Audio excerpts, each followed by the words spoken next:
ദൈവത്തെക്കാൾ കൂടുതൽ ആരെയും സ്നേഹിക്കരുത്. നിങ്ങളാരും വീട്ടിൽ ചെന്ന് പറയരുത്, ഇന്ന് കോട്ടയത്തു നിന്ന് ഒരാൾ പ്രസംഗിക്കാൻ വന്നു, അയാൾ പറഞ്ഞ് ആരെയും സ്നേഹിക്കരുതെന്ന്. അങ്ങനെ ഞാൻ പറഞ്ഞില്ല. ഞാൻ പറഞ്ഞത് ദൈവത്തെക്കാൾ കൂടുതൽ ആരെയും സ്നേഹിക്കരുതെന്ന്.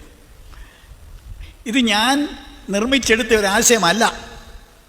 എന്നെക്കാളധികം, ബാക്കി പൂരിപ്പിക്കാൻ അറിയാവുന്നവർ പൂരിപ്പിക്കേ, അപ്പനെയോ അമ്മയെയോ ബാക്കി ഉണ്ടവിടെ, അങ്ങനെ ചെയ്യുന്നവൻ എനിക്ക് യോഗ്യനല്ല. Praise the lord. ഒരളവിൽ പറയുകയാണെങ്കിൽ എൻ്റെ പെറ്റതള്ളയെ പോലും ഒരു സമയത്തേക്ക് ഞാൻ ഒന്ന് ദുഃഖിപ്പിച്ചിട്ടാണ് എൻ്റെ പട്ടത്വവും സ്ഥാനമാനങ്ങളും ഒക്കെ വിട്ടത്. Not that I hated them, but I loved them less. ഞാൻ ദൈവത്തെ സ്നേഹിക്കുന്ന അത്രയും ആ സമയത്ത് എൻ്റെ അപ്പനെയും അമ്മയെയും സഹോദരങ്ങളെയും സ്നേഹിച്ചില്ല. അതുകൊണ്ടാണ് എനിക്കിവിടെ നിൽക്കാൻ കഴിഞ്ഞത്.